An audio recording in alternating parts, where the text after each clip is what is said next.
आप सभी का स्वागत है शिक्षक भर्ती के नंबर 1 टीटी फैमिली पे जायसवाल कोचिंग सेंटर पर, पावर्ड बाय शिक्षा ही प्रकाश है। दोस्तों, सीटेट सीडीपी के इंपॉर्टेंट क्वेश्चंस लेकर आए हैं। जितने भी आप लोग सीटेट अभी तक क्वालिफाइड नहीं कर पाए हैं, तो इस बार दोस्तों 101% आपका सीटेट क्वालिफाइड होने वाला है। ये क्लास अगर आप लोग अटेंड कर लेंगे इन तक, तो आपको समझ में आ जाएगा कि वाकई में इस टीटी फैमिली में सीटेट अवश्य 101% क्लियर होता है।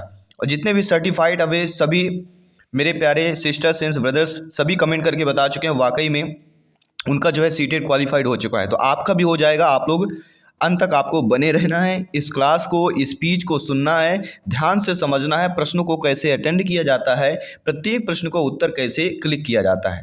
तो चलिए इंपॉर्टेंट क्वेश्चंस में बाय जायसवाल कोचिंग सेंटर, जिसमें से पहला प्रश्न आप लोगों के ऑलरेडी स्क्रीन पर आ गया है। प्रश्न क्या पूछा जा रहा है कि जीन पियाजे जी मुख्य रूप से किसके अध्ययन के लिए जाने जाते हैं?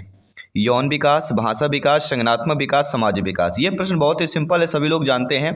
तो प्रश्न हम ऐसे शुरुआत करेंगे जो आप जानते हैं, तभी आप कनेक्टिविटी जो है एक स्पेशल हो पाती है। तो सभी लोग जानते हैं जब भी जीन पियाजे जी का नाम आएगा, आंख बंद करके आपको संज्ञानात्मक विकास की ओर चलना है। मेरे प्यारे प्यारे भाइयों की प्यारी प्यारी बहनें, गृहिणी सभी कमेंट कीजिएगा जिनका सपना है सीटेट एग्जाम को फतेह करना, गवर्नमेंट टीचर बनना, और इस भारत के जो नई पीढ़ी है उनको एक उजागर करना, उनको आगे ले जाना। तो दोस्तों, संज्ञानात्मक विकास के अध्ययन के क्षेत्र में जीन पियाजे जी का सिद्धांत एक अभूतपूर्व सिद्धांत आंका गया है और उन्होंने बालक के चिंतन तर्कणा के विकास के जैविक संरचनात्मक तत्वों पर बल डालते हैं। अब देखिए, यहाँ से प्रश्न आपका क्लियर होता है। अगर प्रश्न देखिए कहाँ से बनते हैं, उन्होंने बालकों के चिंतन के तर्क के विकास के लिए किस पर बल डाला था, किन तत्वों पर बल डाला था? तो जैविक और संरचनात्मक तत्वों पर उन्होंने बल डाला था। किसने? जीन पियाजे जी ने। ये लाइन आपको ध्यान देना है। और संज्ञानात्मक विकास की व्याख्या भी इन्होंने की है। संज्ञानात्मक विकास की व्याख्या करते हुए उन्होंने अनुकूलन, साम्य धारण, संरक्षण और संज्ञानात्मक संरचना आदि दिया है। तो इन चारों को ध्यान रखिएगा, ठीक है।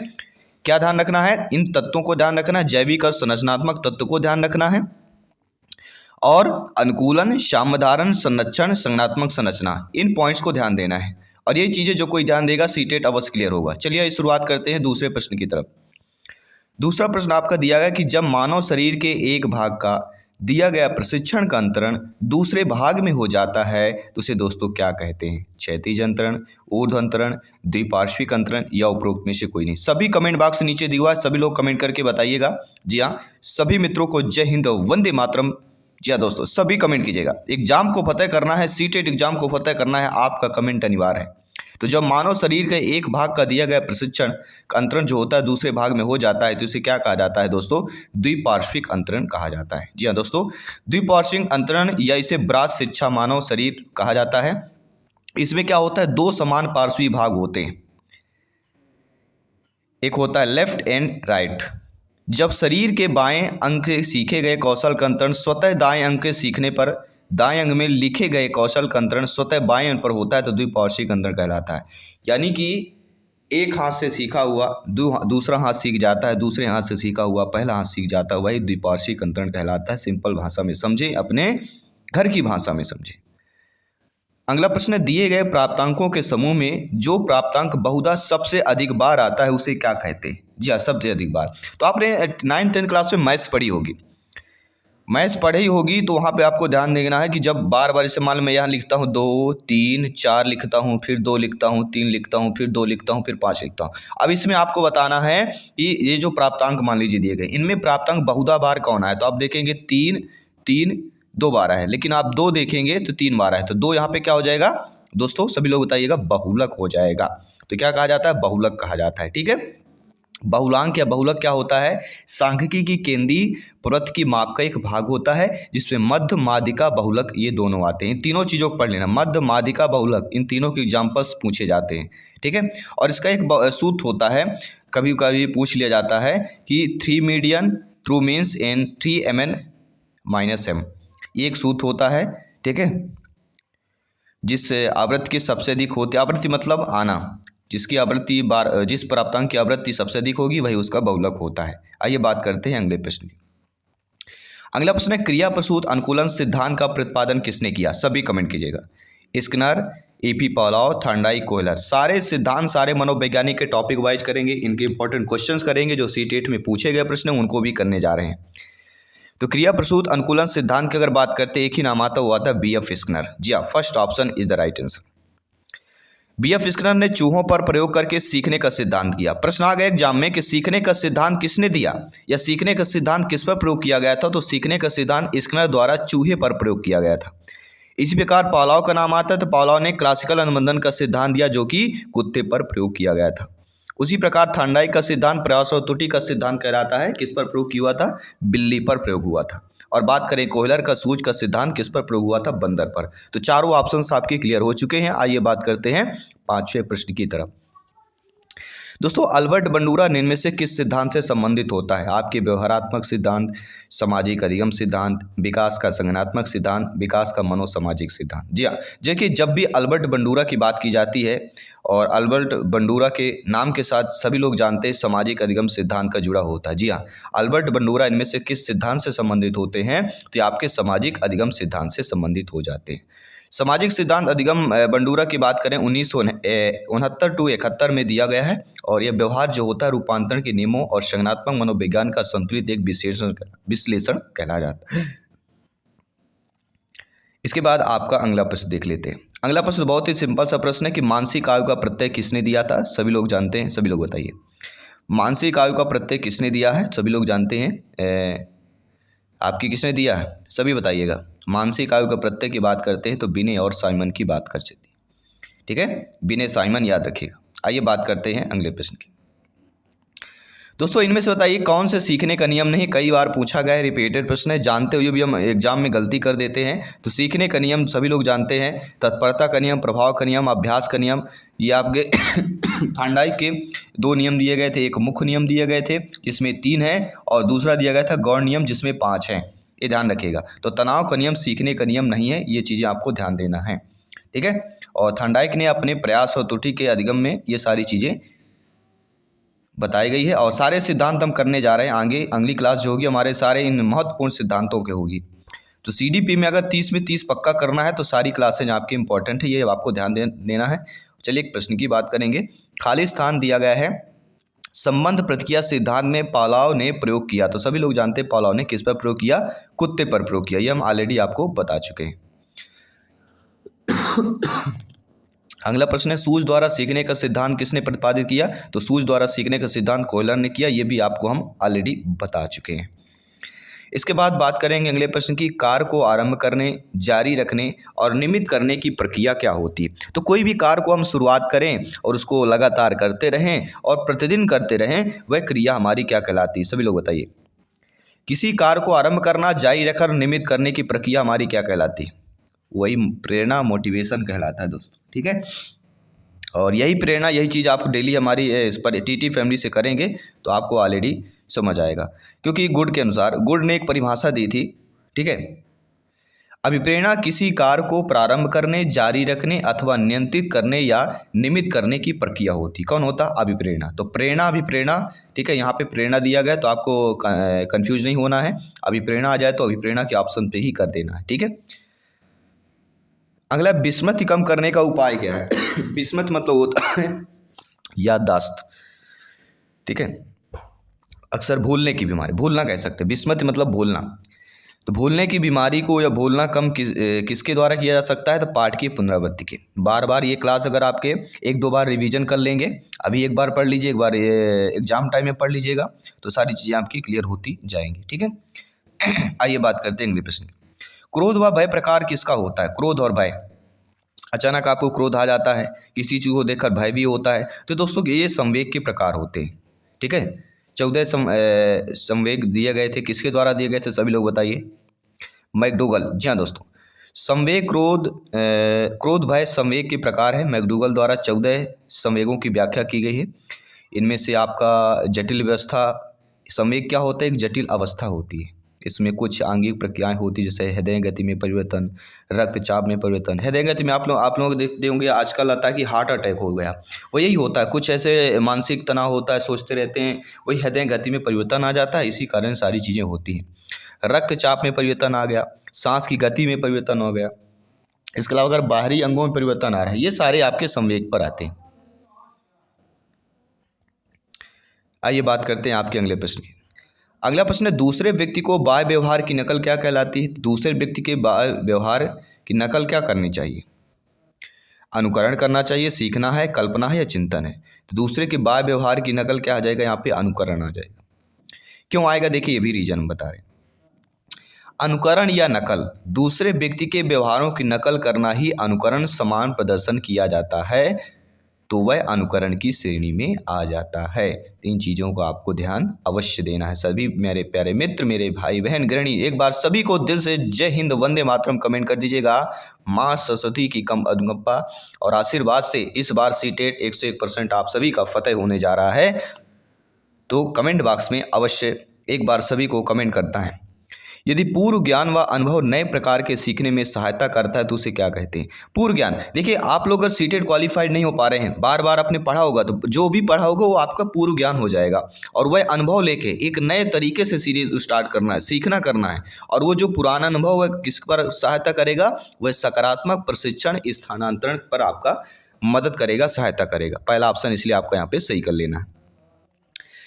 इसी के साथ अगला प्रश्न है कि सीखी हुई बात को स्मरण रखना या पुनः स्मरण करने की असफलता क्या कहलाती है? तो कोई भी बात सीखी हुई हो उसको स्मरण रखना फिर पुनः स्मरण करना, ये हमारी क्या कहलाती है? विस्मृति होगी या स्मृति आएगा। देखिए हम क्या पढ़ लेते हैं, सीखी हुई बात को स्मरण रखना, पुनः स्मरण रखने की, ये असफलता हम पढ़ते नहीं है। मतलब इतना उत्सुक उतावले हो जाते हैं कि बस ये तो हमसे बनता है, लेकिन पूरी लाइन पढ़ना है और समझना है, इसके बाद करना है। तो असफलता मतलब विस्मृति। आप बार बार सीख रहे हैं, पुनः स्मरण उसे नहीं कर पा रहे हैं, मतलब विस्मृति आपकी याददाश्त में है। ठीक है, भूलने की प्रॉब्लम्स है आपकी। आइए बात करते हैं अगले प्रश्न की। टर्मन के अनुसार 90 से 100 बुद्धिलब्ध का बालक, बुद्धिलब्ध से एक प्रश्न आएगा, 2 प्रश्न कभी कभी आ जाते हैं, कभी कभी 5 प्रश्न भी आ जाते हैं। तो ये बुद्धिलब्ध का टॉपिक भी हम क्लियर करेंगे। तो अगर टर्मन के अनुसार 90 से 100 बुद्धिलब्ध है तो वह बालक किस श्रेणी में आएगा? वह बालक बालिका किस श्रेणी में आएगा? वह सामान्य बुद्धि में आ जाएगा। देखिए 90 से 109 ये ध्यान रखिएगा, ये लगभग सामान्य बुद्धि यहाँ पे मानी जाती है। इसके बाद बात करेंगे आपके अगले प्रश्न की, जो कि बहुत ही बेहतरीन प्रश्न दिया गया है कि हाल का सिद्धांत इनमें से किसकी व्याख्या करता है? तो जो हाल का सिद्धांत है वह अधिगम में अभिप्रेरणा की भूमिका की व्याख्या करता है। ये पीडीएफ फाइल पाने के लिए आपको टेलीग्राम ग्रुप ज्वाइन करना है। टेलीग्राम ग्रुप का मैं लिंक दे दूंगा, और साथ ही साथ हमारा इंस्टाग्राम फेसबुक पेज है, उनको भी फॉलो कीजिए और एक बेहतर प्रिपरेशन के साथ सीटेट एग्जाम को फतेह कीजिए। दोस्तों, मानव व्यक्ति के मनोलैंगिक विकास को, जी हाँ, मानव व्यक्ति के मनोलैंगिक विकास को इनमें से किसने महत्व दिया है? तो हाल ने दिया। जी हाँ, मानव व्यक्तित्व का जो मनोलैंगिक विकास है इसको महत्व देने वाले और कोई नहीं, आपके प्रोफेसर हल की बात करेंगे फ्राइड की बात करेंगे। सभी लोग जानते हैं सिगमंड फ्राइड एक ऐसे महोदय हैं जो मनोवैज्ञानिक विकास के सिद्धांत उन्होंने दिया है, और इन्होंने इद, ईगो, सुपर ईगो की उदाहरणा दी है, जो अक्सर एग्जाम में पूछा जाता है। इद, ईगो, सुपर ईगो, इन तीनों टॉपिक से जरूर आएगा और ये सिगमंड फ्राइड से ही संबंधित है, तो कोई दिक्कत नहीं, सारे क्लियर होंगे। मनोविज्ञान की प्रथम प्रयोगशाला जो है इसने स्थापित किया था। जी हाँ, मनोविज्ञान की प्रथम प्रयोगशाला कई बार पूछा गया है, तो यहाँ पे बात करेंगे डब्ल्यू वुंड की बात करेंगे। ठीक है, विलियम वुंड, डब्ल्यू वुंड मतलब विलियम वुंड ने मनोविज्ञानिक का प्रथम प्रयोगशाला 1879 में कहाँ पर की थी? जर्मनी में की थी, जिसमें उन्होंने अपने सहयोगियों के साथ प्रशिक्षण संवेदना भी दी। इसके साथ साथ दोस्तों वह मानसिक क्रियाओं का भी अध्ययन उन्होंने किया है। किसने? विलियम वुंड ने किया है, डब्ल्यू वुंड ने किया है। अगला प्रश्न है कि गेस्टाल्ट मनोविज्ञान की आधारशिला किसने रखी? तो जब भी आपके एग्जाम में दोस्तों गेस्टाल्ट मनोविज्ञान की चर्चा की जाए, बात की जाए, उनका स्मरण किया जाए, तो आपको मैक्स वर्दीमर के ऑप्शन पे क्लिक कर दें। यहाँ पे मैक्स वर्दीमर है। ठीक है, आपको चीज़ें क्लियर करते जाएंगे। गेस्टाल्ट मनोविज्ञान की आधारशिला 4 जर्मन मनोवैज्ञानिक ने किया था, जिसमें से पहला नाम आता है मैक्स वर्दीमर का, फिर आता है वोल्फगेंग कोहलर का, कुर्ट कोफा और लेविन, इन चारों का नाम याद रखिएगा। इसके बाद अगला प्रश्न है कि संगणन सिद्धांत इनमें से किससे संबंधित हो जाता है? तो जो संगणन का सिद्धांत होता है वह आपके स्मृति से संबंधित हो। संगणन मतलब इकट्ठा करना, बुद्धि भी एक इकट्ठा की जाती है, तो तीनों चीज़ों एक लॉजिक हमें लगाना पड़ता है एग्जाम में, तो लॉजिक चीज़ें आपसे अवश्य आना चाहिए, नहीं आ रहा तो डेली क्लास अटेंड करेंगे तो सीख जाएंगे। दोस्तों 6 सिद्धांत इनमें से किस वर्ग का सिद्धांत होता है? तो जो क्षेत्र सिद्धांत होता है वह गेस्टाल्टवादियों का सिद्धांत कहला जाता है। जी हाँ दोस्तों, सभी लोग जानते हैं कि अधिगम संबंधित क्षेत्र का सिद्धांत लेविन द्वारा एक प्रतिपादित किया गया था। लेविन एक जो है गेस्टाल्टवादी मनोवैज्ञानिक है। लेविन का क्षेत्र सिद्धांत सामान्य शब्दावली में यह कहता है कि मानव व्यवहार व्यक्ति और वातावरण दोनों का प्रतिफल होता है, जिसे सांकेतिक रूप से B बराबर FP द्वारा जो है प्रदर्शित किया जाता है। इसके बाद बात करें, सभी लोग जानते हैं खालिस्तान बैटरी का प्रयोग निम्न में से किसके मापन हेतु किया जाता है? बैटरी। देखिए दोस्तों, सभी लोग जानते हैं बैटरी का प्रयोग आपके बुद्धिमापन हेतु किया जाता है। किसके लिए किया जाता है? बैटरी का प्रयोग दोस्तों बुद्धिमापन के लिए किया जाता है। Third option is the right answer. कोई भी चीज़ें आपकी क्लियर ना हो कमेंट बॉक्स में जरूर बताइएगा, अगली क्लास में आपके क्लियर कर दिया जाएगा। अगला प्रश्न है, बुद्ध भाटिया बैटरी जो है बुद्धि मापने के लिए प्रयोग किया जाता है और भाटिया द्वारा भारत में बुद्धि परीक्षण का निर्माण किया गया था। देखिए प्रश्न आ गया कि भारत में बुद्धि परीक्षण का निर्माण किसके द्वारा किया गया? तो भारत में बुद्धि परीक्षण का निर्माण किसके द्वारा किया गया था? भाटिया के द्वारा किया गया था। और ये कैसा परीक्षण था? तो यह एक शाब्दिक बुद्धि परीक्षण था, ये भी ध्यान रखना है। ठीक है, शाब्दिक बुद्धि परीक्षण भाटिया, कहाँ पर? भारत की अगर बात आती है। दोस्तों अभिक्रमयोजित अधिगम का प्रत्यय किसने दिया? जी हाँ, जब भी दोस्तों हम अभिक्रमयोजित की बात करते हैं, अधिगम के प्रत्यय की बात करते हैं, एक ही नाम आता है और वह नाम आता है स्किनर मनोवैज्ञानिक का। जी हाँ दोस्तों, स्किनर जो है, जिस प्रकार पावलोव का नाम क्लासिकल अनुबंधन से जुड़ा है, उसी प्रकार स्किनर का नाम संवेगात्मक अनुबंधन से जुड़ा हुआ है। और संवेगात्मक अनुबंधन को क्या कहते हैं? क्रिया प्रसूत अनुबंधन कहा जाता है। तो इन चीज़ों को याद रखना है, रिमाइंड करते रहना है, एग्जाम को फतेह करना है। दोस्तों व्यवहारिक क्षमताओं में यह सापेक्ष स्थायी परिवर्तन जो कि प्रचलित अभ्यास का परिणाम होता है, इसे क्या कहते हैं? जी हाँ दोस्तों, जो व्यवहारिक क्षमताओं में यह सापेक्ष जो स्थायी परिवर्तन होता है, जो कि प्रचलित अभ्यास का हमें परिणाम देता है, उसी को दोस्तों क्या कहा जाता है? सभी लोग जानते हैं, उसी को ही अधिगम कहा जाता है। कहते हैं अधिगम किसे कहेंगे? तो अधिगम वह होता है जो व्यवहारिक क्षमताओं में वह सापेक्ष एक स्थायी परिवर्तन हो जो प्रचलित अभ्यास का परिणाम होता है, उसी को ही अधिगम या सीखना कहा जाता है। आइए बात करते हैं अगले प्रश्न की। दोस्तों संज्ञान किस बुद्धि के सिद्धांत का एक हिस्सा होता है? तो जो संज्ञान होता है वह आपके गिलफोर्ड के सिद्धांत का एक हिस्सा होता है। किससे होता है? गिलफोर्ड। जी हाँ, गिलफोर्ड का सिद्धांत हमारा कहता है 1907 में इनका वह विचार था कि बुद्धि के सभी तत्वों को 3 विभागों में सुसंगठित किया जा सकता है। जी हाँ, बुद्धि को सभी तत्वों को 3 विभागों में सुसंगठित किया जा सकता है। किसने कहा? अगर एग्जाम में आता है तो आपको गिलफोर्ड करना है। वो 3 बीमाएं हैं, आपका एक है संक्रिया, दूसरा है विषय वस्तु और तीसरा है उत्पादन। तो 3 बीमाएं आपकी कौन कौन सी हो गई? संक्रिया, विषय वस्तु और उत्पादन। नोट कर लीजिएगा। इसके बाद बात करेंगे साथियों अगले प्रश्न की। 8 वर्ष के सुधीर की मानसिक आयु अगर 10 वर्ष है तो उसकी बुद्धिलब्धि क्या होगी? इसके लिए फार्मूला होता है, सभी लोग जानते हैं, MA/CA मल्टीप्लिकेशन 100। MA मतलब होता है मानसिक आयु, और जो वास्तविक आयु है करंट एज है उसको कर देना है, मल्टीप्लिकेशन 100 से कर देना है। जो चीज़ें आ जाएगी वह बुद्धिलब्ध होगी। IQ का ये फार्मूला होता है। और ये इसमें से कोई भी पूछा जाए तो आपको पक्षांतरण करके ये सारी चीज़ें निकाल लेना है। ठीक है, तो 8 वर्ष सुधीर की मानसिक आयु है तो 8 कर दीजिए, मानसिक आयु कितनी है? 10 वर्ष है। नीचे 8 कर देना, वास्तविक आयु है, मल्टीप्लिकेशन 100 कर दीजिए, इसे काट दीजिए आप लोग। ठीक है, अगर 4 से काटते हैं, 4 दूनी 8, यहाँ पे 25 आ जाएगा। 25 2 पंचे 10, 25 पंचे कितना होता है? 125 होता है। 4th ऑप्शन आपका सही हो जाएगा। ठीक है, आइए बात करते हैं अगले।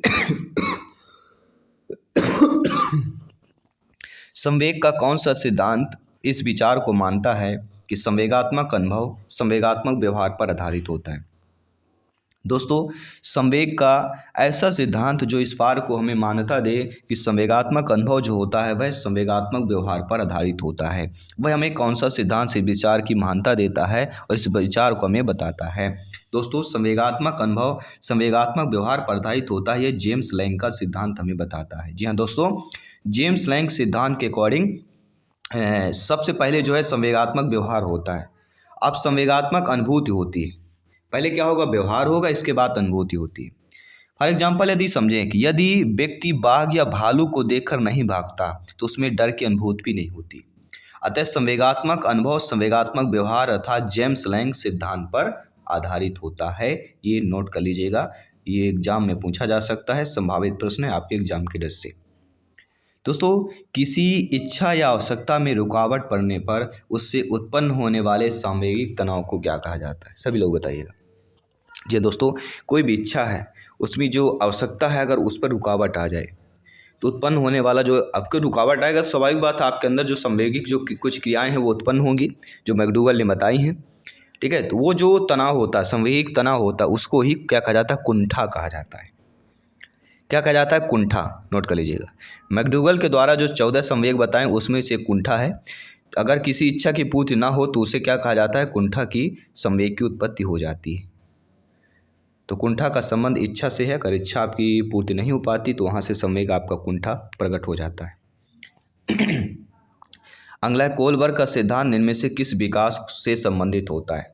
देखिए, जो कोलबर्ग का सिद्धांत है, कोलबर्ग मतलब सभी लोग समझ गए होंगे। तो कोलबर्ग का सिद्धांत जो किससे संबंधित हो जाता है, सभी लोग जानते हैं। कोलबर्ग का नाम ही आता है नैतिकता, नैतिक विकास की बात करेंगे। जी हाँ, नैतिक विकास की बात आती है। कोलबर्ग ने सामाजिक परिप्रेक्ष्य अर्थात समाज से अपने संबंधों के बारे में व्यक्तित्व दृष्टिकोण पर बल दिया है।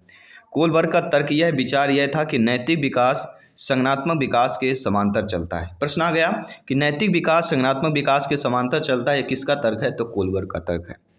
परंतु उसके लिए कोई आवश्यक शर्त नहीं है कि संज्ञानात्मक विकास के समांतर ही आपका नैतिक विकास चलेगा। इसके लिए कोई शर्त उन्होंने नहीं रखी है। आइए बात करते हैं अगले प्रश्न की। थार्नडाइक का सिद्धांत इनमें से कौन सी श्रेणी में आता है? थार्नडाइक का सिद्धांत, जी हाँ, थार्नडाइक की बात करेंगे, भूखी बिल्ली की बात करेंगे। थार्नडाइक ने किस पर प्रयोग किया? बिल्ली पर प्रयोग किया।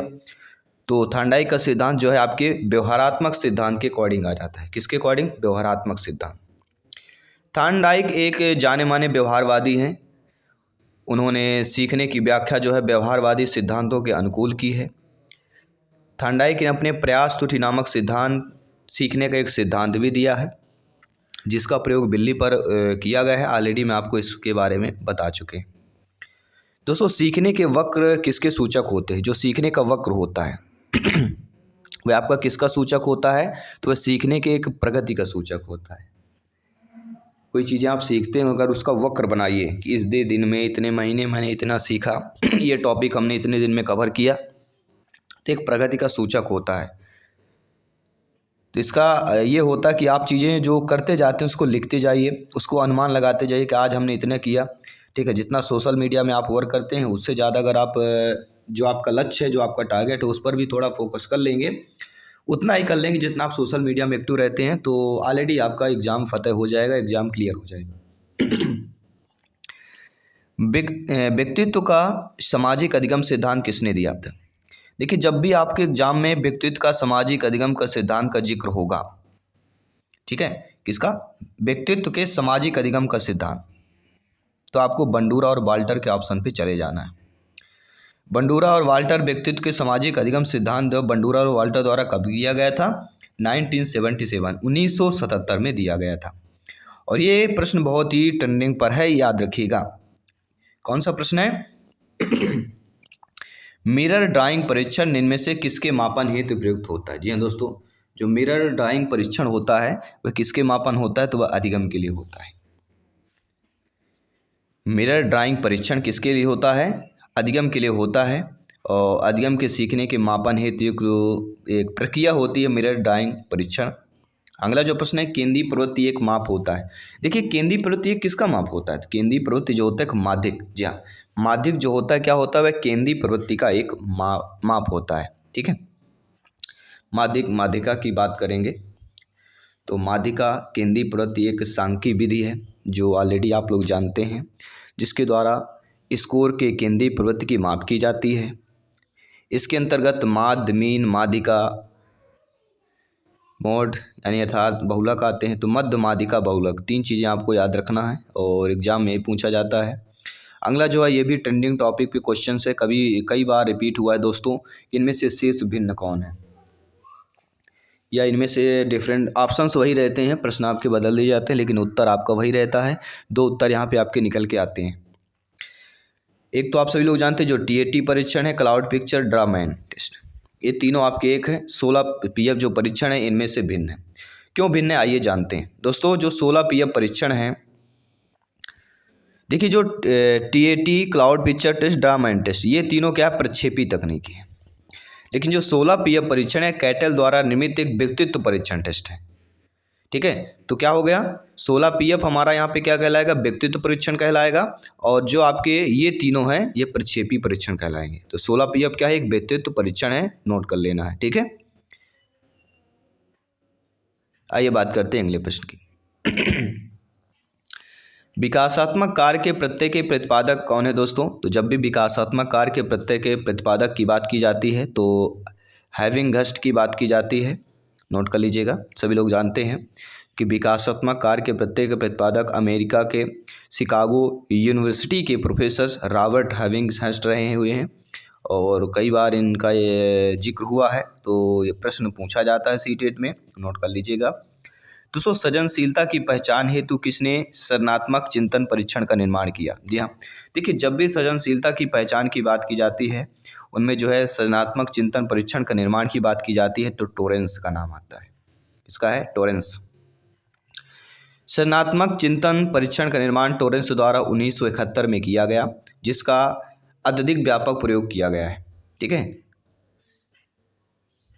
तो कोई भी प्रॉब्लम्स है, कोई कहीं भी कोई दिक्कत आ रही, आप लोग कमेंट बॉक्स में शेयर कर सकते हैं। सारे कमेंट का रिप्लाई मिलता है, सभी लोग जानते हैं टीटी फैमिली है। प्रत्येक भाई बहन गृहिणी का यहाँ पे सभी का वेलकम, अभिनंदन है। प्रिपरेशन को बेहतर करना है, 101% टीटी एग्जाम को फतह करना है, तो आपका कमेंट यहाँ पे सर्वोपरि है, शर्मान है। जायसवाल सर, आप सभी का अभिनंदन और स्वागत कर रहे हैं। दोस्तों, खालिस्तान अधिगम के प्राथमिक नियमों से एक है। तो अधिगम का जो प्राथमिक नियम आता है उनमें से जो एक नियम आता है वह होता है प्रभाव का नियम। प्रभाव का नियम इनमें से क्या है, अधिगम के प्राथमिक नियमों से एक नियम माना जाता है, क्योंकि अधिगम के 3 प्राथमिक नियम हैं जो थॉर्नडाइक द्वारा दिए गए हैं, जो ऑलरेडी मैं बता चुका हूँ। तत्परता का, प्रभाव का और अभ्यास का नियम। और गौड़ नियम कितने हैं? 5 नियम हैं, उनको भी हम आगे आने वाले प्रश्नों पर चर्चा करेंगे। अगला प्रश्न है, इनमें से किसमें अन्वेषण के ऊर्ध्व उपागम का उपयोग किया जाता है? जी हाँ, जो अन्वेषण का ऊर्ध्व उपागम है इसका उपयोग किया जाता है वह हम केस स्टडी विधि जो होती है, तो केस स्टडी अध्ययन की बात करेंगे, केस अध्ययन की बात करेंगे, जिसमें अन्वेषण के ऊर्ध्व उपागम का उपयोग स्क्रीन पर ऑलरेडी आ चुका है। प्रश्न दोस्तों पूछा जा रहा है कि जब व्यक्ति का एक परिस्थिति का अधिगम दूसरी परिस्थिति में उसके सीखने तथा निष्पादन को प्रभावित करता है तो उसे क्या कहते हैं? तो उसके दोस्तों अधिगम अंतरण कहा जाता है। जी हाँ दोस्तों, जब व्यक्ति, मान लीजिए आप ही हैं, जब एक परिस्थिति का आप अधिगम दूसरी परिस्थिति में उसके सीखने तथा निष्पादन को अगर प्रभावित कर रहा है तो आप समझ लीजिए वह अधिगम का अंतरण की कैटेगरी पर आ जाएगा। इसके बाद अगला प्रश्न है कि जी वॉलेस के अकॉर्डिंग सृजनात्मक चिंतन का प्रथम चरण क्या होता है?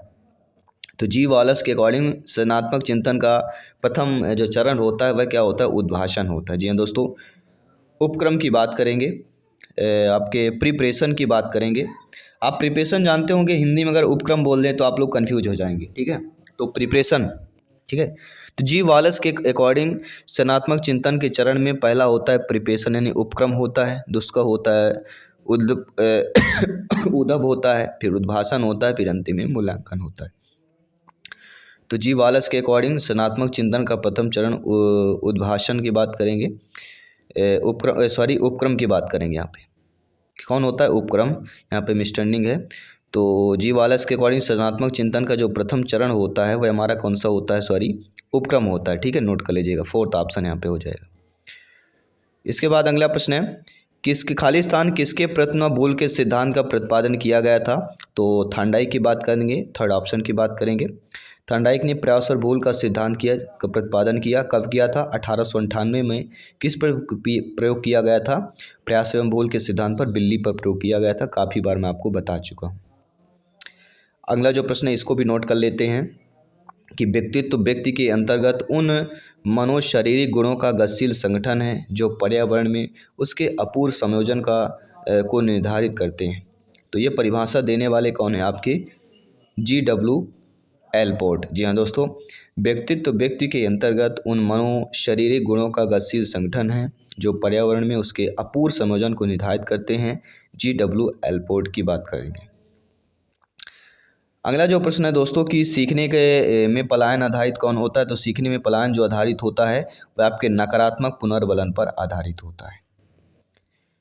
ठीक है। सीखने में पलायन मतलब हम कुछ चीज़ें सीखते हैं और उसको छोड़ देते हैं, तो नकारात्मक पुनर्वलन होता है, जिससे हमें कुछ चीज़ें हमारे माइंड में आती है तो उस चीज़ों को छोड़ देते हैं। छोड़ना नहीं चाहिए, क्योंकि जो आपका पुराना अनुभव, जो आपने साल 2 साल में सीखा, कुछ टाइम सीखा है, वो आपका नथिंग हो जाता है, नकारात्मक हो जाता है। ठीक है, तो गिव अप नहीं करना चाहिए, हमेशा लगे रहिए, आवश्यक से जो मिलेगा। अगला प्रश्न है, भाषा का वह घटक जो ध्वनि की गति के अनुक्रम संचालन एवं उसकी संरचना से संबंधित नियम की चर्चा करता है, उसे क्या कहा जाता है? दोस्तों, भाषा का ऐसा घटक जो ध्वनि के गति की अनुक्रम की संचालन करे और उसी के साथ उसकी संरचना से संबंधित भी हो, तो उस नियम की जो चर्चा करता है उसे क्या कहा जाता है? तो उस नियम की चर्चा की बात करें, उसी को ही दोस्तों स्वर विज्ञान कहा जाता है। जी हाँ, भाषा का वह घटक जो ध्वनि की गति के अनुक्रम संचालन एवं उसकी संरचना से संबंधित नियम की चर्चा करे, उसे ही स्वर विज्ञान कहा जाता है। हो सकता है काफ़ी लोग फर्स्ट बार स्वर विज्ञान को सुने होंगे। अगला प्रश्न है कि वुडवर्थ के अकॉर्डिंग स्मृति का आयाम नहीं है। देखिए, वुडवर्थ के अकॉर्डिंग जो स्मृति आयाम होता है वह पुनः स्मरण होता है, धारण होता है, पहचानना होता है, लेकिन तर्क करना ये वुडवर्थ के अकॉर्डिंग स्मृति का आयाम नहीं होता है। ठीक है, क्या क्या होते हैं वुडवर्थ के स्मृति के आयाम? सीखना, चारण करना, प्रत्याहान करना और पहचान करना, ये 4 होते हैं, तो इन चारों को नोट कर लीजिएगा। अगला प्रश्न है, टीएटी किसके द्वारा बनाया गया? जो टीएटी परीक्षण है ये किसके द्वारा गया? तो मुरे के द्वारा जो है बनाया गया है। टीएटी परीक्षण का निर्माण किसके द्वारा? मुरे के द्वारा किया गया है। ठीक है, यहाँ पे मुरे है, नोट कर लीजिएगा। इसके बाद अगला प्रश्न जो भी इंटरेस्टेड प्रश्न है कि लक्ष्य निर्देशित व्यवहार में बाधा आना क्या कहलाता है? तो कोई भी लक्ष्य निर्देशित अगर व्यवहार है और उसमें बाधा आ रही है, उसी को ही कुंठा कहा जाता है। ये ऑलरेडी हम आपको बता चुके हैं। ठीक है, इसके बाद 50वां प्रश्न आपके स्क्रीन पर है कि आँख के रंग को कौन सा कारक प्रभावित करता है? तो आँख का जो रंग होता है उसका आनुवंशिकता, वातावरण, हार्मोन या समाज की बात करते हैं, तो आँख के रंग का ऐसा कारक जो प्रभावित करे वह आपका आनुवंशिकता कहलाता है। First option is the right answer. तो कोई भी चीज़ें क्लियर होती हैं तो आप लोग कमेंट कीजिए, फीडबैक कीजिए, कहीं भी प्रॉब्लम्स आ रही है आप लोग कमेंट कीजिए। कंटिन्यू आपको सीटेट एग्जाम फतह कीजिए विद जयसवाल कोचिंग सेंटर, क्योंकि ये टीटी फैमिली है, आप कवर फैमिली है। प्रत्येक भाई बहन से यहाँ पे निवेदन है कि आप लोग इस बार सीटेट अवश्य क्लियर होंगे। प्रैक्टिस अभ्यास में लगे रहिए, सारी चीज़ें आप बात करते हैं। आपके अगले प्रश्न की बात करेंगे। अगला प्रश्न आप लोगों की स्क्रीन पर आ चुका है कि आधार आयु इनमें से किसके मापन से संबंधित होती है? व्यक्तित्व मापन से, रुचि से, बुद्धि से या अवधान से होती है? अगर आपको पता है तो आप लोग कमेंट बॉक्स में अवश्य बता सकते हैं, शेयर कर सकते हैं। तो आधार आयु इनमें से किसके मापन हेतु होती है दोस्तों? तो आधार आयु जो होती है वह बुद्धि मापन के लिए होती है। जी हाँ, बुद्धि की अगर बात करें तो आधार आयु को दोस्तों वास्तविक आयु भी बोला जाता है। तो वास्तविक आयु आप लोग जानते हैं, अगर आधार आयु है तो आपको कंफ्यूज नहीं होना है। आधार आयु वास्तविक आयु के समीकरण में बुद्धिलब्ध ज्ञात की जाती है, और इसका जो सूत्र होता है सभी लोग जानते हैं। बुद्धिलब्ध आयु का सूत्र क्या होता है? आधार आयु और वास्तविक आयु। ठीक है, इन चीज़ों में डिफरेंस काफ़ी होता है। ठीक है, तो IQ बराबर फार्मूला सभी लोग जानते हैं, MA ऑफ CA मल्टीप्लिकेशन 100 होता है, ये एक फार्मूला होता है। ठीक है, तो विलियम स्टर्न ने जो है आधार आयु को जो है 100 वास्तविक आयु इसे विलियम स्टर्न ने कब दिया गया था? तो बुद्धिलब्ध का आधार आयु विलियम स्टर्न ने दिया, कब दिया? 1912 में दिया। ये भी आप लोगों को नोट करते जाना है। इसके बाद है आपका अगला प्रश्न, आइए देख लेते हैं, आपके स्क्रीन पर आ चुका है। और प्रश्न बहुत ही इंटरेस्टेड प्रश्न है, ध्यान दीजिएगा कि शिक्षक द्वारा कक्षा में डांट पड़ने पर छात्र यदि घर आकर अपनी छोटी बहन पर गुस्सा इजहार करता है तो यह किसका उदाहरण बनता है? जब आपकी नियुक्ति होगी, आप अध्यापक अध्यापिका बनेंगे, तो आप ये समझ लीजिए कि कक्षा में कोई डांट पड़ने पर छात्र यदि घर आकर अपनी छोटी बहन पर गुस्सा इजहार करता है तो इसका जो उदाहरण होगा, एग्जाम्पल होगा, वह क्या हो जाएगा कि कक्षा में हुई डांट, कक्षा में गुस्सा उतारना, अपनी छोटी बहन पर उतारना, मतलब यहाँ से क्या हुआ? विस्थापन हो गया। तो यहाँ पे किसका उदाहरण हो जाएगा हमारा? यह विस्थापन का उदाहरण हो जाएगा। ठीक है, क्योंकि इसके अंतर्गत बालक अपने गुस्से या अन्य संवेग प्रति या किसी अन्य पर उपसंवेग का विस्थापन हो जाता है। क्या कहलाएगा यह? उपसंवेग कहला जाएगा। ठीक है, तो उन चीज़ों को समझते जाना है और कमेंट बॉक्स में करते जाना है। कोई भी डाउट हो कमेंट करते जाइएगा। बात करेंगे अगले प्रश्न की। दोस्तों, निम्न में से कौन सीखने के गेस्टाल्ट सिद्धांत से संबंधित है? क्या आप किस्कनर हैं, ईपी पॉलाव हैं, थर्नडाइक हैं या कोहलर है? तो सीखने के गेस्टाल्ट सिद्धांत किससे संबंधित हो जाते हैं? तो जब भी सीखने के गेस्टाल्ट की बात की जाती है कोहलर महोदय जी का नाम आता है। जी हाँ दोस्तों, जी हाँ, कोहलर कोफ़ा सीखने से गेस्टाल्ट के सिद्धांत के अंतर्गत आते हैं और इन्होंने ही सूझ का सिद्धांत दिया। इनसाइट थ्योरी ऑफ लर्निंग का प्रतिपादन इन्होंने ही किया है। और अगला जो प्रश्न है बहुत ही इंटरेस्टेड, इस प्रश्न को कहेंगे संभावित प्रश्न हो सकता है आपके एग्जाम के जैसे कि इरोस शब्द का संबंधित किससे होता है? एक इरोस शब्द है, इसका जो संबंध है यह मरण मूल प्रवृत्ति से है, जीवन मूल प्रवृत्ति से है, भय मूल प्रवृत्ति से है या प्राकृतिक मूल प्रवृत्ति की बात करेंगे। अगर आपको पता है बेफिक्र आप लोग कमेंट कर सकते हैं। इरोस शब्द का जो संबंध हो जाता है वह जीवन मूल प्रवृत्ति से हो जाता है। किससे हो जाता है दोस्तों? जीवन मूल प्रवृत्ति से हो जाता है। ठीक है, फ्रायड ने मूलों के प्रवृत्तियों को मूलतः दो भागों में बांटा। प्रश्न आ गया कि मूल प्रवृत्तियों को प्राय फ्रायड ने कितने भागों में बांटा है? तो दो भागों में बांटा है। मूल प्रवृत्तियों को किसने बांटा है? दो भागों में फ्रायड ने बांटा है। पहली हमारी प्रवृत्ति होती है जीवन मूल प्रवृत्ति होती है और दूसरा होता है मृत्यु मूल प्रवृत्ति। और जीवन मूल प्रवृत्ति को जो है आपके इरोस तथा मृत्यु जो मूल प्रवृत्ति होती है उसको थैनाटोस बोला जाता है। ठीक है, तो इन चीज़ों को ध्यान देना है। जीवन मूल प्रवृत्ति को इरोस बोला जाता है और मृत्यु मूल प्रवृत्ति को थैनाटोस बोला जाता है। इन दोनों चीज़ों को भी आप लोगों को निर्देशित करना है। अब ये प्रश्न भी आपका इंटरेस्टेड होता है। अहम परा अहम आपने सुना ही होगा, जिसे हम इद ईगो सुपर ईगो बोलते हैं, यही चीज़ें हैं आपकी। तो अहम निर्देशित होता है, अहम जो होता है वह वास्तविक सिद्धांत द्वारा निर्देशित होता है। किसके द्वारा होता है? सभी कमेंट कीजिएगा मेरे प्यारे प्यारे भाइयों की प्यारी प्यारी बहनें गृहिणी जिनका सपना है शिक्षक भर्ती में इस बार 101% सिलेक्शन पाना। सभी कमेंट कीजिएगा दोस्तों। जी हाँ, सभी मित्रों को जय हिंद वंदे मातरम। तो अहम निर्देशित किसके द्वारा होता है? आपके वास्तविक सिद्धांत द्वारा होता है। और जो इदम होता है, इदम किस में होता है? यह पार्श्विक इच्छाओं पर होता है। तीनों को समझा रहा हूँ। अहम आए तो वास्तविक सिद्धांत करिएगा, इदम आए तो पार्श्विक इच्छा कर दीजिएगा, अगर पराहम आता है तो सामाजिक नियंत्रण का प्रतिनिधित्व कर दीजिएगा। तीनों चीज़ें आपकी क्लियर हो जाएंगी। टेलीग्राम से जुड़िए, फ्री में नोट्स और PDF फाइल प्राप्त कीजिए, लिंक आपको डिस्क्रिप्शन बॉक्स में मिल जाएगा। No doubt. बात करेंगे अगले प्रश्न की। दोस्तों, आपका क्लिस्टोकाइनिन एक हार्मोन होता है जिसकी सुई यदि दे दी जाए तो इससे प्राणी में क्या हो जाता है? देखिए, एक ऐसा हार्मोन है अगर इसकी सुई किसी प्राणी को दे दी जाती है तो उसको क्या है? भूख कम हो जाती है। और अक्सर किसको दिया जाता है? जो,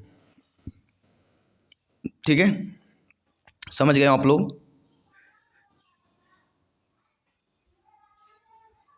जिनको भूख अत्यधिक लगती है या इनको जब किसी ऐसे कार्य पे भेजा जाता है जहाँ पे इन चीज़ों का कम महत्व देता है या इन चीज़ों का भूख से संबंधित होता है, या हम कह सकते हैं, ज़्यादा कुछ नहीं बोलूँगा। ठीक है, बात करेंगे हम प्रश्न की कि बुद्धि परीक्षण में एक 16 वर्षीय बच्चा है जो 75 अंक प्राप्त करता है तो उसकी मानसिक आयु क्या होगी? बस कुछ नहीं, पटापट करना है, IQ लेवल का फार्मूला लगा देना है।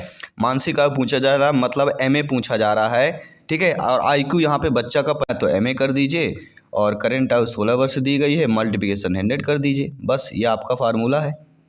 इस फार्मूले से आपको मानसिक आयु उसकी निकाल लेना है। ठीक है, चलिए बात करेंगे अगले प्रश्न की।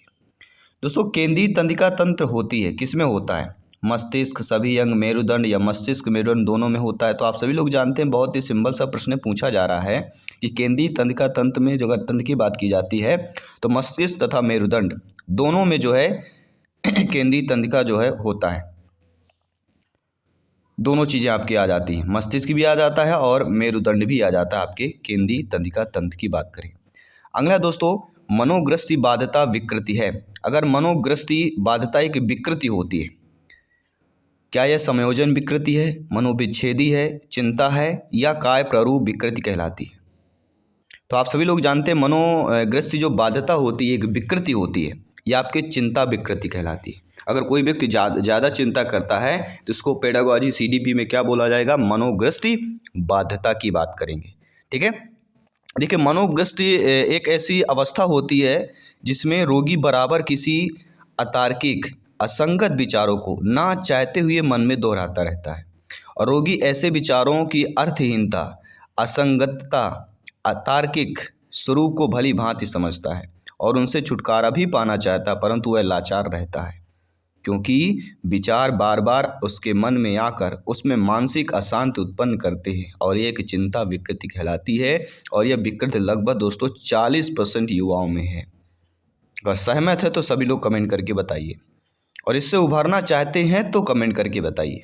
जी हाँ, सामूहिक अचेतन का संप्रत्यय किसके द्वारा दिया गया, तो सभी लोग जानते हैं सामूहिक अचेतन का जब भी नाम लिया जाता है युंग महोदय जी का नाम आता है। जी हाँ, युंग महोदय जी ने अचेतना को 2 भागों में बांटा है। पहला भाग होता है व्यक्तिगत अचेतन और दूसरा होता है सामूहिक अचेतन। ठीक है, दोनों चीज़ें क्लियर कर लीजिएगा। बात करेंगे प्रश्न की। वह मापनी जिसमें अंतराल के समस्त गुण के साथ परम शून्य भी हो क्या कहलाता है। जी हाँ, ऐसी मापनी जिसमें अंतराल के समस्त गुण के साथ परम शून्य भी होता है और उसे ही अनुपात मापनी कहा जाता है। ठीक है दोस्तों, बात करेंगे अगले प्रश्न की। दोस्तों फ्राइड के अनुसार हमारे मूल्यों का आंतरिकीकरण जो होता है किस में होता है, अहम, इदम, पराहम या परिस्थितियों में होता है। तो हमने तीनों चीज़ों में बताया था। आंतरिकीकरण किस में बताया था, तीसरे में बताया था, अर्थात पराहम में हमने बताया था। ठीक है, तीसरे ऑप्शन को सही कर लीजिएगा। सभी लोग जानते हैं सिगमंड फ्राइड ने व्यक्तित्व के मापन के मनोविश्लेषणात्मक सिद्धांत प्रस्तुत किया। प्रश्न आ गया कि मनोविश्लेषणात्मक सिद्धांत किसने व्यक्तित्व में मापन में किया है, तो वह है आपके कोई नहीं, सिगमंड फ्राइड जी है। इन्होंने व्यक्तित्व को 2 घटक माने, पहला होता है अचेतन और दूसरा होता है इदम, अहम, अत्यम, पराहम। फ्राइड ने व्यक्तित्व संरचना में इदम, अहम, पराहम इन तीनों तत्वों को विशेष महत्व दिया है और इन्हीं तीनों तत्वों से एग्जाम में प्रश्न पूछे जाते हैं। इनके अनुसार जब ये तीनों तत्व एक दूसरे के साथ समन्वित होकर कार्य करते हैं तो व्यक्ति अपने वातावरण के साथ क्या करता है, प्रभावशाली ढंग से समन्वय स्थापित कर लेता है। यानी कि इन तत्व जो है संबंध इदम, अहम, अत्यंतम अर्थात अंत्यम को ही पराहम बोला जाता है। तो जन्मजात और वंशानुगत ये चीज़ें होती हैं, अर्थात ये कह सकते हैं कि हम देखते हैं कि संबंधित नैतिक मूल्य और आत्मा का आंतरिकीकरण ही संबंधित होता है। जो पराहम होता है वह सामाजिक मान्यता, संस्कार, आदर्शों से संबंधित होता है। तो इसमें आत्मा के अंतःकरण की पुकार होती है। तो तीसरे में हमने क्या बताया, पराहम में क्या होता है, सामाजिक मान्यता, संस्कार, आदर्शों से संबंधित होता है। ये चीज़ें आएगा तो पराहम के ऑप्शन पे आपको कर लेना है। ठीक है, आई होप सभी लोग समझ गए होंगे। बात करेंगे आपके अगले प्रश्न की कि किस व्यवहारवादी ने कहा है कि मुझे नवजात शिशु दे दो, मैं उसे डॉक्टर, वकील, चोर जो चाहे बना सकता हूँ। जी हाँ, ऐसे व्यवहारवादी, देखिए जब भी व्यवहारवादी के जनक कौन कहलाते हैं, आप सभी लोग जानते हैं, वाटसन जी कहलाते हैं। तो वाटसन जी का ही कहना है कि मुझे कोई नवजात बच्चा दे दो, उसे मैं डॉक्टर, वकील, जो चोर चाहे कुछ भी बना सकता हूँ, केवल मुझे नवजात बच्चा दे दो। दोस्तों वाटसन जी हैं। जी हाँ, वाटसन एक अमेरिका के प्रसिद्ध मनोवैज्ञानिक थे। वाटसन व्यवहारवादी मनोविज्ञानी में अग्रणी रह चुके थे और वाटसन का मनोवैज्ञानिक क्षेत्र में व्यवहार का प्रमुख स्थान माना जाता है, क्योंकि व्यवहार का परिवर्तन कर मानव विकास किया जा सकता है। वाटसन का क्या मानना है कि अगर व्यवहार में परिवर्तन कर मानव विकास किया जा सकता है, और इनका ही यह कथन है कि मुझे नवजात शिशु दे दो, मैं जो कुछ भी चाहे उसे डॉक्टर, वकील, चोर जो कुछ भी बना सकता हूँ। अगला, ध्यान आकर्षित होने में किसकी प्रमुख भूमिका होती है। तो ध्यान आकर्षित होने में सबसे प्रमुख जो भूमिका होती है दोस्तों वह उद्दीपन की तीव्रता की होती है। सेकंड ऑप्शन को सही कर लीजिएगा। आइए बात करते हैं अगले प्रश्न की। दोस्तों खाली स्थान छात्र में रुचि उत्पन्न करने की कला है। देखिए छात्र में रुचि उत्पन्न करने की कला क्या कहलाती है। आप सभी लोग भावी अध्यापक अध्यापिकाएं हैं, शिक्षक बंधु हैं, एक बार दिल से सभी लोग कमेंट कीजिएगा। तो छात्र में रुचि उत्पन्न करने की जो कला कहला जाती है उसी को ही प्रेरणा कहते हैं, मोटिवेशन कहते हैं। अगर आप बच्चे के ऊपर मोटिवेशन दे देते हैं तो बच्चा जो है उस चीज़ को सीख लेता है। और एक चीज़ मैं बता देता हूँ, अब्राहम मैस्लो ने इस पर कहा भी है कि प्रत्येक जीव अपनी आवश्यकताओं की पूर्ति के लिए अभिप्रेरित होता है। मानव की आवश्यकता उसकी रुचियों की पूर्ति करने में क्या होती है, सहायक होती है। इसके बाद अगला प्रश्न है कि फ्राइड के अनुसार क्या है सही है। फ्राइड के अनुसार फर्स्ट, सेकंड, थर्ड, फोर्थ दिया गया है। ठीक है, तो फ्राइड के अकॉर्डिंग जो हमारा सही हो जाएगा कि वही है कि विस्मरण वह प्रवृत्ति है जिसके द्वारा दुखद अनुभवों को स्मृति से अलग कर दिया जाता है। विस्मृति, विस्मृति कौन सी प्रवृत्ति कहलाती है सिगमंड फ्राइड के अकॉर्डिंग कि जिसके द्वारा दुखद अनुभवों को स्मृति से अलग कर दिया जाता है। सिगमंड फ्राइड एक ऑस्ट्रेलिया के प्रमुख तंत्रिका तंत्र विशेषज्ञ थे। उन्हें मनोविश्लेषणात्मक चिकित्सा का पिता माना जाता है। फ्राइड ने मानव व्यक्तित्व के विकास में मनोविश्लेषणात्मक संकल्पना प्रस्तुत किया। इसके साथ साथ इनके अनुसार मानव की स्मृति मानव व्यक्तित्व के विकास में अहम भूमिका निभाती है। तब इन्होंने कहा है कि विस्मरणीय वह प्रवृत्ति होती है जिसके द्वारा दुखद अनुभवों को स्मृति से अलग कर दिया जाता है। ठीक है, आई होप सभी लोग समझ गए होंगे। आइए बात करते हैं अगले प्रश्न की। दोस्तों SOR आपने सुना होगा। ठीक है, SOR बंद आपने सुना होगा। SOR यह किसके द्वारा प्रस्तावित किया गया है सभी लोग जानते हैं। हम बात करेंगे सभी लोग बताइएगा, बहुत ही सिंपल सा प्रश्न है। तो हम बात करेंगे SOR वुडवर्थ की बात करेंगे। जी हाँ, SOR मतलब क्या होता है, इंस्ट्रूमेंट्स ऑर्गेनिज रिस्पॉन्स की बात करेंगे। ये अमेरिकी मनोवैज्ञानिक वुडवर्थ के द्वारा जो है प्रस्तावित किया गया है। इसके बाद अगला प्रश्न है कि ध्यान को केंद्रित करने की आंतरिक दशा कौन सी होती है। तो ध्यान को केंद्रित करने की आंतरिक दशा को ही रुचि बोला जाता है। अगला प्रश्न है एक परिस्थिति में अर्जित ज्ञान का दूसरी परिस्थिति में उपयोग क्या कहलाता है। तो कोई चीज़ें होती जो एक परिस्थिति में हम अर्जित ज्ञान करते हैं वहीं दूसरी परिस्थिति में उसका उपयोग किया जाता है, उसी को ही सीखने में स्थानांतरण बोला जाता है। पहला ऑप्शन यहाँ पे सही हो जाएगा। इसके बाद अगला प्रश्न बहुत ही इंटरेस्टेड प्रश्न है कि अनुभव द्वारा व्यवहार में परिवर्तन क्या कहलाता है। जब कोई चीज़ आपके अनुभव द्वारा आपके व्यवहार में परिवर्तन हो जाता है उसी को ही सीखना कहते हैं, क्योंकि आपके व्यवहार में चेंजेज आ जाते हैं। फॉर एग्जाम्पल, यदि किसी बालक के सामने लाल मिर्च रखी है, वह जिज्ञासा के कारण मुंह में दबाता है, उसे काटते उसे तीखा का ज्ञान हो जाता है और रोने लगता है, इसलिए मिर्च को फेंक देता है।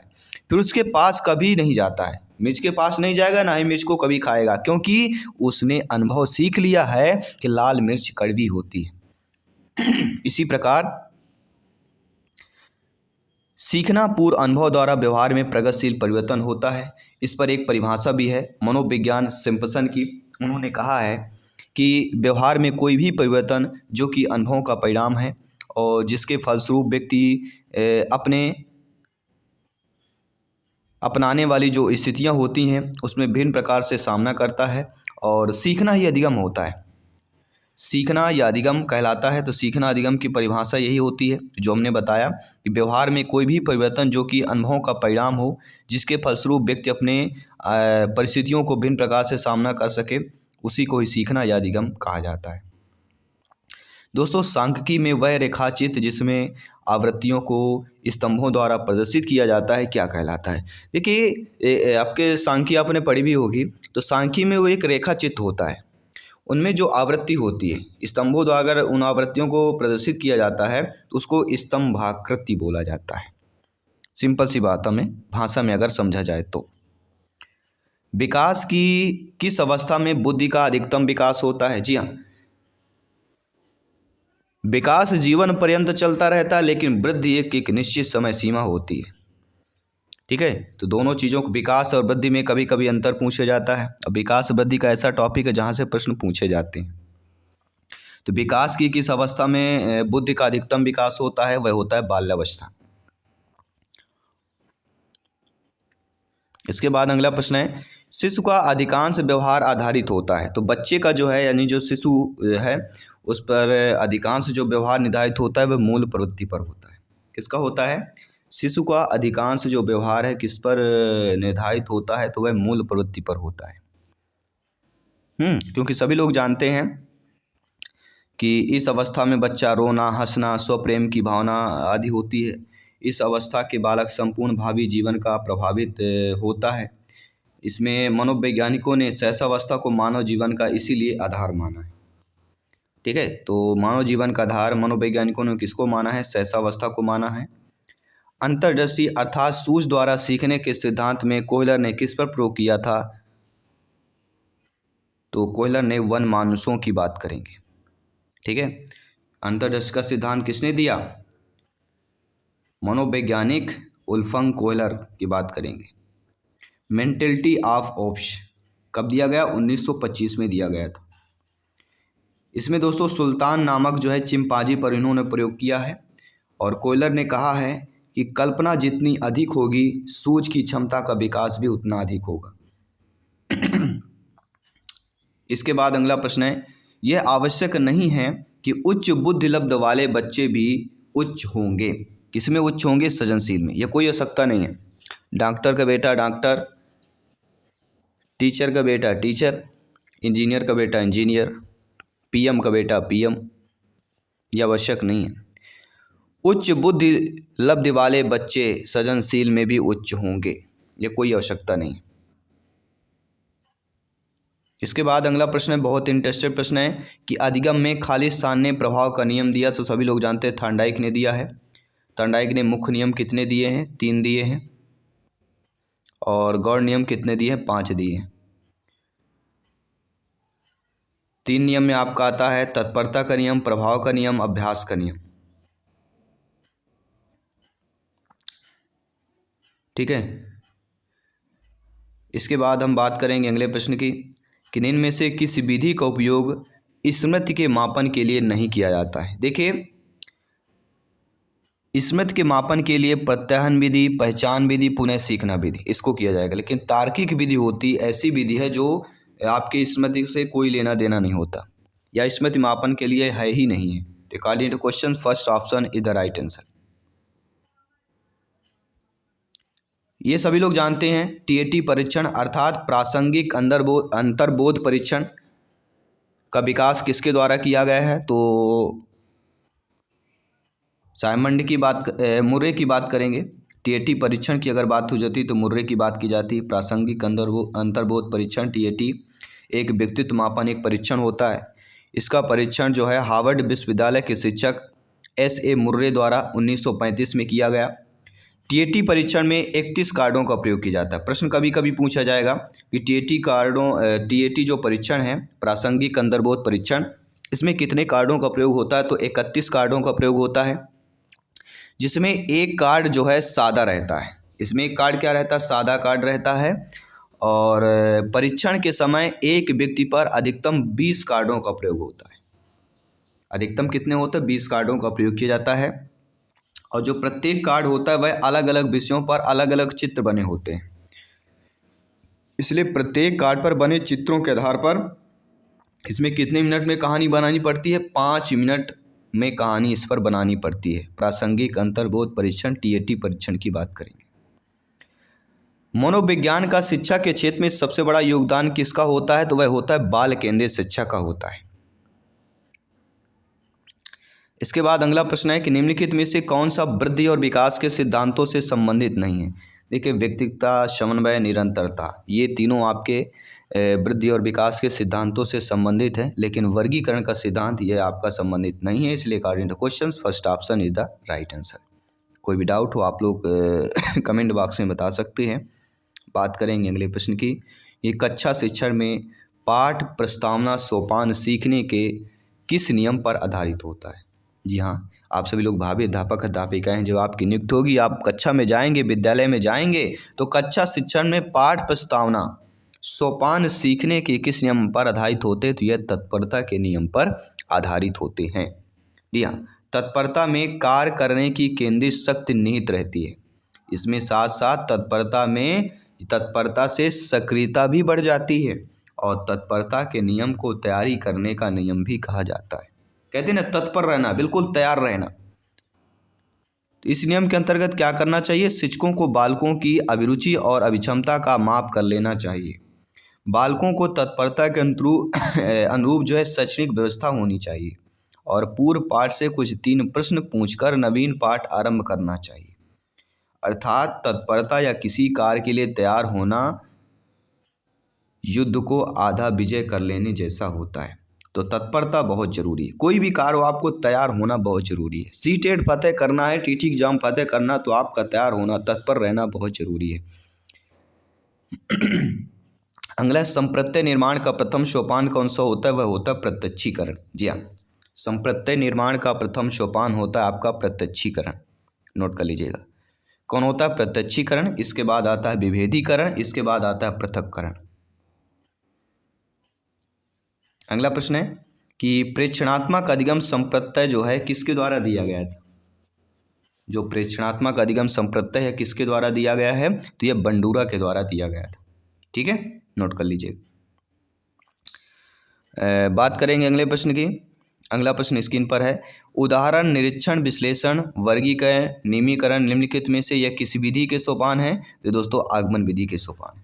आगमन में पहले उदाहरण दिया जाता है, बाद में नियम दिया जाता है। तो उदाहरण पहले आया मतलब आगमन आया है, और पहले नियम आएगा मतलब फिर हमारा निगमन विधि हो जाएगा। तो ये चारों विधि जो दी गई, आगमन विधि, निगमन विधि, अंतर्दर्शन, बहिर्दर्शन, इन चारों विधियों को अच्छे से आपको पढ़ना है एग्जाम के दृष्टि से। इसके बाद अगला प्रश्न है कि अवधान के आंतरिक अथवा व्यक्तिनिष्ठ निर्धारक इनमें से कौन से हो जाते हैं? नोट कर लीजिएगा, अवधान के आंतरिक और इसमें व्यक्तिनिष्ठ निर्धारक जो तत्व हैं वह रुचि होता है, लक्ष्य होता है और अभिवृत्ति होती है। तीनों ऑप्शन को नोट कर लेना है। अवधान के आंतरिक निर्धारक तत्व इसमें अभिरुचि, लक्ष्य, अभिवृत्ति, आदत, जिज्ञासा, आवश्यकता, प्रशिक्षण, अर्थ, ये सारी चीज़ें होती हैं। आपका किसी भी प्रश्न पर डाउट है बेफिक्र आप लोग कमेंट कर सकते हैं। जायसवाल सर आप सभी का अभिनंदन, स्वागत करते हैं। दोस्तों, बाल मनोविज्ञान का क्षेत्र क्या होता है? तो बाल मनोविज्ञान का क्षेत्र गर्भावस्था से किशोरावस्था तक की विशेषताओं का अध्ययन करना ही हमारा बाल मनोविज्ञान कहलाता है। Fourth option is the right answer. इसके बाद अगला प्रश्न है, इंटरेस्टेड प्रश्न है कि वह अवस्था जो कि माता के 21वें गुणसूत्र जोड़े से अलग न हो पाने के कारण होती है। ऐसी अवस्था बताइए कि जो माता की 21वां गुणसूत्र होता है, अगर ये अलग, ये जो जोड़ा अलग नहीं हो पाता है उसके कारण होता है, और वह होता है डाउन सिंड्रोम जिसे बोला जाता है। ठीक है, कोलबर्ग के परंपरागत स्तर में बाह्य कारकों के द्वारा निर्धारित होती है, और इस अवस्था में व्यक्ति सामाजिक तंत्र का अस्तित्व बनाए रखने के लिए निम्नानुसार व्यवहार करता है। तो कोहलबर्ग के जो परंपरागत आपका स्तर है, कोलबर्ग के अनुसार किस अवस्था में नैतिकता बाह्य कारकों द्वारा निर्धारित होती है? तो वह कहलाता है पूर्व पारंपरिक अवस्था। जी हाँ दोस्तों, लॉरेंस कोहलबर्ग ने नैतिक विकास के सिद्धांत में 3 प्रमुख अवस्थाएं दी हैं। पहला होता है पूर्व परंपरागत स्तर जिसे हम प्रागरूढ़गत स्तर कहते हैं। दूसरा होता है परंपरागत स्तर जिसे हम रूढ़गत नैतिक स्तर कहते हैं, और तीसरा होता है उत्तर रूढ़गत स्तर जिसे हम पूर्व परंपरागत अवस्था कहते हैं। इन तीनों चीज़ों को नोट कर लीजिएगा। अगला प्रश्न है, निम्नलिखित में से कौन सा एक सही क्रम है? तो सही क्रम हमारा होता है पहले अंडाणु बनते हैं, इसके बाद शुक्राणु, इसके बाद युग्मनज होता है, फिर ब्लास्टोसिस की प्रक्रिया होती है। ठीक है, इसके बाद हम बात करेंगे अगले प्रश्न की।